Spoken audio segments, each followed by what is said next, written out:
Olá, eu sou a Joanita Ferreira, estou aqui para mais um vídeo do canal Quem Conta um Conto Entende um Ponto. Hoje o vídeo será uma continuação do anterior, que foi sobre a influência da sombra saturnina no masculino, a ferida e a cura dos homens, com o mito de Cronos. Então hoje vou dar continuidade a este vídeo. Lembrando que Cronos, o mito de Cronos, fala sobre poder, ciúme, fala sobre medo, insegurança, violência.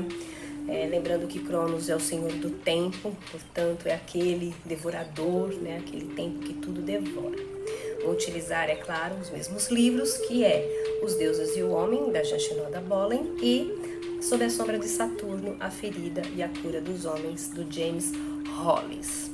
Então, relembrando, o autor cita nesse livro, o James Hollis, que o universo masculino é governado por 8 segredos.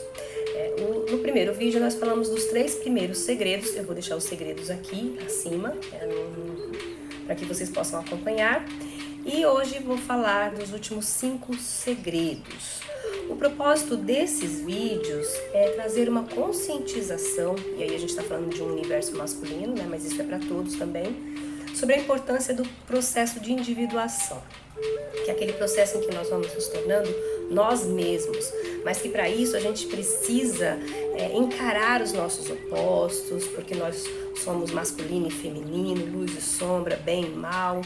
Na psique tudo convive de uma forma tranquila, mas a consciência não aceita geralmente aquilo que não é habitual àquela pessoa, ou que foi reprimido, ou que de alguma forma ela foi obrigada a esconder de si do mundo.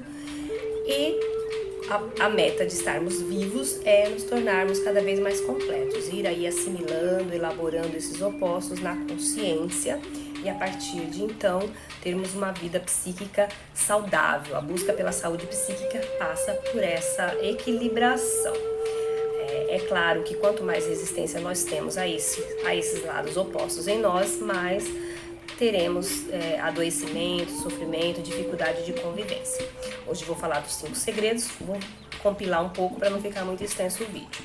Então, os outros segredos da vida que governam a vida dos homens. O 4º segredo é: os homens conluiam-se numa conspiração de silêncio, cujo objetivo é reprimir sua verdade emocional. O que Hollis quer dizer com isso? Os homens, por viverem dentro de um universo onde o medo e o poder imperam, porque existe a necessidade do poder para esconder também esse medo de como agir, como reagir a este mundo, fica muito difícil nesse universo assumir fragilidade, assumir dificuldade. Por quê? Porque os homens se sentem expostos nesse caso.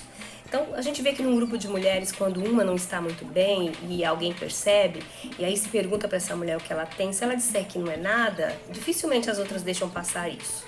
Vão insistir, vão conversar, essa mulher vai ter oportunidade de se abrir e com isso, é claro, muitas vezes começar até a solucionar o seu problema ou pelo menos não ficar tão pesado.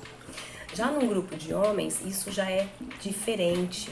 No mundo masculino, quando um homem percebe que o outro não está bem, se porventura pergunta e ele diz não é nada não, os outros acabam aceitando esse não é nada não e deixando para lá.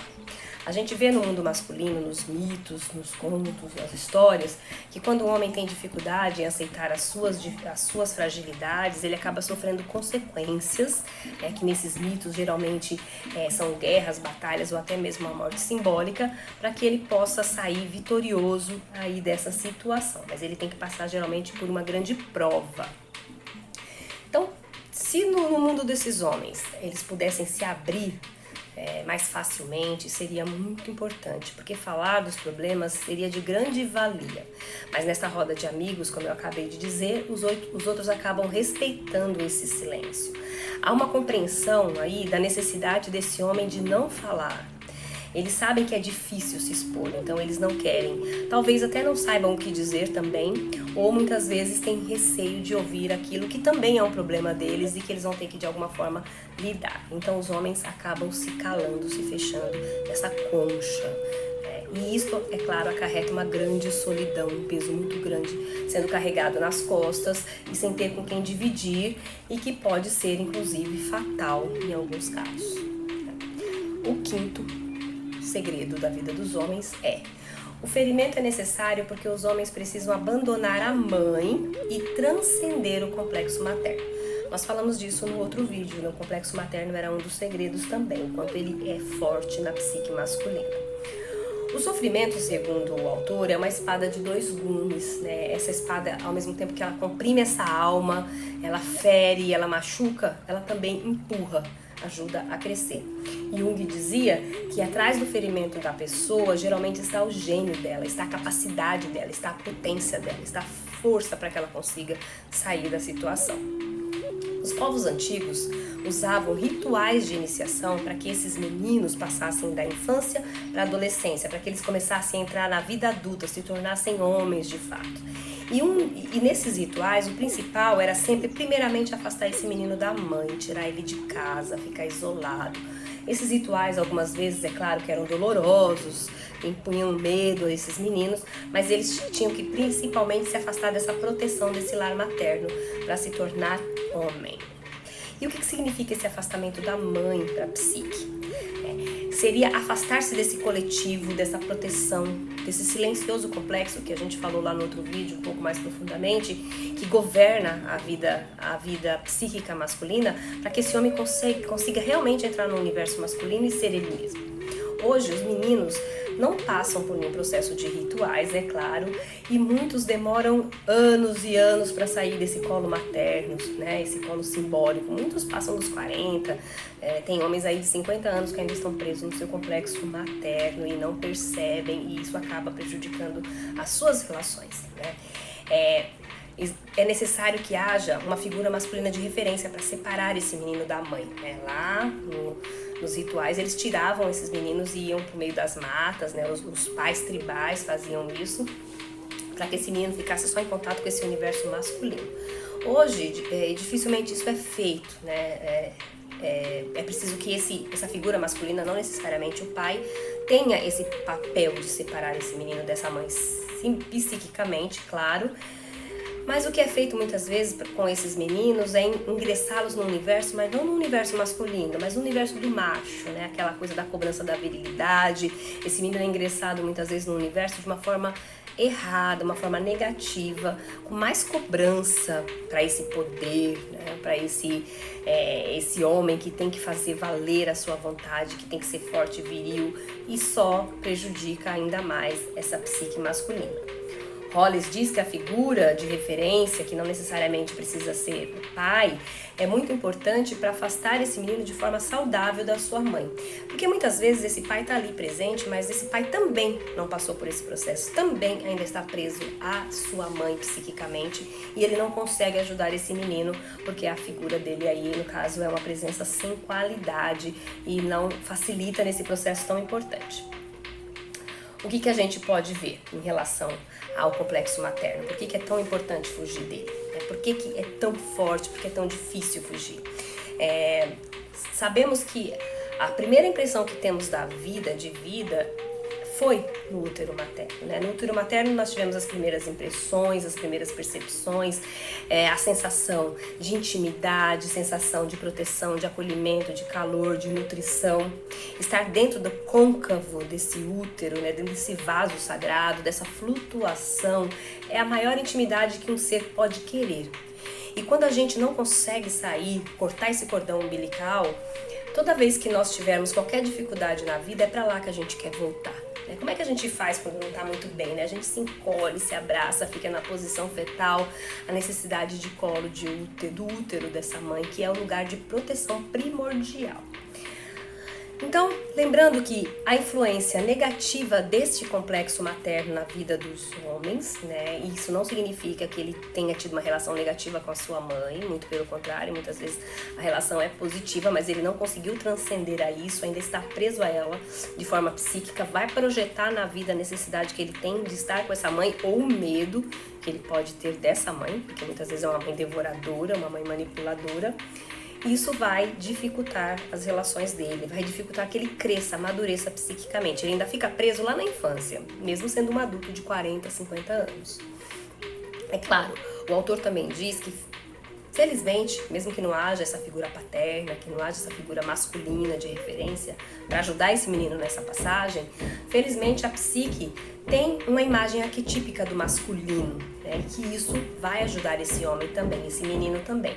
Através dessa imagem arquetípica, que é uma imagem que todos os seres humanos têm, porque são as possibilidades que a gente tem, e dentro da nossa psique tem a imagem do masculino, tem a imagem do feminino, através disso esse menino vai poder se desviar, tanto do pai pessoal, quando é um pai que é nocivo até a presença dele, quanto do próprio complexo materno, para poder ativar aí de forma positiva a sua masculinidade, a sua natureza masculina mais profunda. Então, existe em todos nós um germe, né, nos homens e nas mulheres também, que diz quem que nós vamos ser de verdade, né? Esse germe é mais ou menos como a sementinha de uma árvore que contém aí a nossa essência. Então uma árvore, a semente de uma árvore contém todas as informações de todas as árvores do mundo, porque ela é uma árvore, contém todas as informações das árvores da sua espécie, a espécie que ela é oriunda, também contém as informações da árvore mãe, da qual essa semente caiu, mas principalmente contém todas as informações de quem essa árvore vai ser, como ela vai ser, porque ela é única no mundo. Da mesma forma, nós somos seres únicos.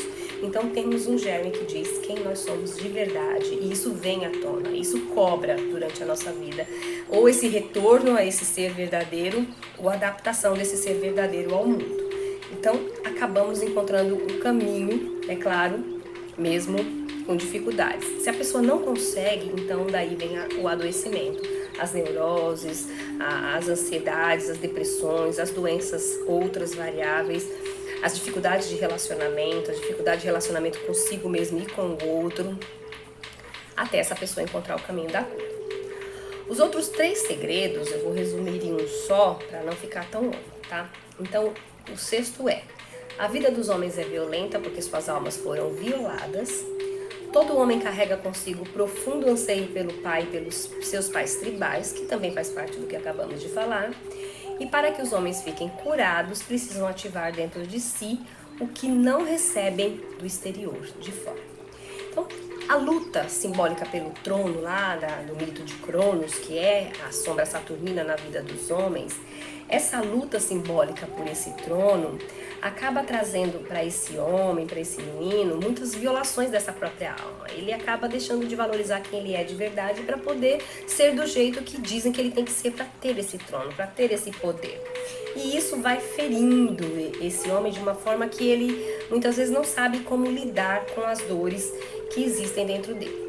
Mas nessa ferida também, ela é importante porque ela acaba também sendo utilizada pelo centro organizador dessa psique, que é o self central, mecanismos para que esse homem possa se curar, para que ele possa encontrar quem ele é de verdade. Então, como que o self central age, né? Ele acaba trazendo para este homem, para este menino, situações, sensações, sintomas, onde ele vai poder olhar para aquilo que ele precisa cuidar, aquilo que ele precisa abandonar, aquilo que ele precisa recomeçar, aquilo que ele precisa começar, para que ele possa ter aí, a partir daí, a sua vida psíquica mais equilibrada, mais saudável.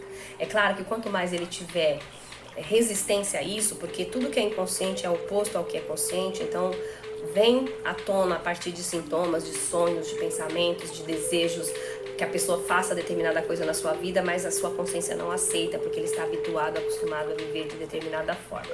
Quanto maior for esse conflito, essa resistência, maior vai ser provavelmente o sofrimento desse homem. E daí que vem muitas vezes o medo de não saber como lidar com aquilo que ele está sentindo. Podendo advir a partir desse medo também violência, porque a violência é usada muitas vezes para esconder o medo, para tentar manter as coisas como elas estão. Então, para isso, há no inconsciente esse desejo desse retorno a esses pais tribais, né, a essas figuras que possam ser como líderes para que esse homem faça essa jornada. E aí muitos homens, é claro, vão buscar essas lideranças nos seus chefes, em pessoas que eles admiram, em sacerdotes, em líderes religiosos, para que eles se sintam nesse processo de retorno a quem ele é de verdade. E assim consigam se afastar dessa influência negativa que é a do complexo materno dentro da sua psique, para que possam ir em direção a seu amadurecimento psíquico. Fica sendo como se fosse um retorno a esses pais antigos e primitivos, os pais tribais. Esse é o momento que o homem vive, independente da sua idade, quando ele está nesse processo de tentar cortar esse cordão umbilical, é um momento que é representado no tarô de Marsella pela carta número 6, que é o enamorado. Os arcanos maiores do tarô, eles contam a jornada do herói, né? essa caminhada do homem no amadurecimento psíquico. E nesta carta temos um rapaz entre duas mulheres, uma jovem e uma mais velha, e atrás deles está o Cupido, já com sua flecha preparada para, né, ativar aí o amor. E esse rapaz está indeciso, ele não sabe se ele fica com a mulher mais velha ou se ele vai com a moça, né, com a mulher mais jovem. A mulher mais velha provavelmente representa a sua mãe. Então é o momento da escolha, onde o homem precisa sair desse colo materno, ele precisa ir para o mundo, ele precisa crescer. Mas em toda escolha tem uma perda. Então se ele fica nesse lar materno, ele tem aconchego, carinho, conforto. Lembra tudo aquilo que o útero ensinou lá desde o ventre da mãe, né? Ele é cuidado, ele tem que ser protegido. Mas ele perde a chance de crescer, de amadurecer, de ser ele de verdade. Se ele escolhe ir com uma mulher mais jovem, ele vai ganhar experiência, ele vai quebrar a cara se for necessário, mas ele vai crescer. E ele perde essa proteção, esse colo, esse aconchego. Então é o momento da escolha da pessoa, isso para homens e mulheres, mas nesse caso os homens, onde ela vai precisar sair desse lar, simbolicamente falando. Na carta seguinte, esse homem já saiu de casa. A carta seguinte é o carro, onde já mostra esse homem com uma coroa na cabeça, guiando um carro com 2 cavalos sem rédeas. Ele guia esses cavalos pela própria vontade. Ou seja, ele fez a escolha, ele saiu do lar, ele está por sua livre, né, e por sua própria aos cuidados de si mesmo, por assim dizer. Ele vai sofrer as consequências das suas escolhas, porque ele vai ter que escolher. Os cavalos representam os seus instintos, as suas possibilidades. Ele já usurpou a coroa do imperador, ele está com uma coroa na cabeça, e a partir de então ele vai ir para a vida, se movimentar para a vida, crescer nessa vida, sofrendo as consequências das escolhas, claro, mas também crescendo. No livro Um Olhar Junguiano para o Tarô de Marsella, do Carlos Alberto de Oliveira Araújo, ele diz assim sobre essa carta, né? Tanto o homem quanto a mulher devem matar simbolicamente as influências que seus pais desempenharam até então, para que um desenvolvimento criativo do masculino e do feminino ocorra na consciência. Para crescer, então, é preciso sair da proteção desse lar. E em toda escolha, claro, como eu já disse, tem perda. Por isso que é tão difícil, muitas vezes, a gente sair de algumas situações, mesmo quando elas são negativas, porque sempre tem uma perda a sentir. Então, a cura desse masculino ferido vai chegar quando esse homem deixar de buscar fora, né, através de mulheres, de dinheiro, de jogos, de poder, do ego, aquilo que ele não tem dentro dele, né, que é acolhimento às próprias fragilidades, aos próprios medos, auto-amor, né, do jeito que ele é, da forma como ele é, independente do que o mundo espera dele, e autoaceitação. É preciso, então, que esse homem consiga ativar, trazer para a consciência aqueles opostos que estão lutando ali para aparecer. Porque quando você está num conflito, tem opostos aí lutando para aparecer. E cada caso será único, é claro, mas tem muitos que têm muita coisa em comum. Pode ser, então, que aquele que se posiciona como machista, como um perseguidor de mulheres, um misógino, precise cuidar do seu lado feminino, do lado feminino que ele não está querendo olhar, esse lado que talvez ele deteste tanto ou que ele tenha tanto medo, e ele precisa olhar para isso, para fazer as pazes com o seu feminino. Aquele que é muito agressivo, aceite os seus medos, né, e cuide deles, olhe para eles com respeito. E o que vive em função do poder, entenda e acolha a própria fragilidade como algo humano e natural. Aquele que não aceita quem é diferente de si, quem pensa diferente de si, que olhe para os medos que essas diferenças despertam nele e que acolha esses medos também com carinho. Não é fácil enfrentar os nossos demônios, né? Por assim dizer, são simbólicos, mas são nossos demônios. Mas é possível através de autoconhecimento. É preciso mudar esse pensamento, que já mudou bastante nos últimos tempos, é claro, de que o homem não falha, não chora, não deve ter medo, não pode aceitar que errou feio, que pisou na bola, que precisa se desculpar, que tem medo, porque como o autor diz, a vida dos homens é governada basicamente pelo medo. Ninguém é super-herói. E mesmo os super-heróis têm as suas fragilidades, tem o seu calcanhar de Aquiles. Todo super-homem tem a sua kryptonita, né? Esses super-heróis fictícios, mas também trazem aí esta simbolização de que não existe nenhum poder sem uma fragilidade junto. Olhar para dentro de si vai ajudar esses homens a viverem melhor consigo mesmo, que é o principal, a primeira coisa é realmente acolherem a si mesmo, amarem a si mesmo, aceitarem a si mesmos do jeito que eles são e também a conviverem melhor com todos aqueles que os rodeiam. Essa é a meta, né? A meta da individuação, né? A gente se tornando nós mesmos, entendendo e acolhendo a nós mesmos e assim será bem mais fácil também entender e acolher os outros com as suas diferenças. Essa é a maravilha da humanidade, essas diferenças que nos fazem tão únicos. Somos seres únicos, somos seres importantes. Se você gostou, deixe o seu like, lembre-se de se inscrever no canal, de deixar comentários se assim quiser e até o próximo vídeo.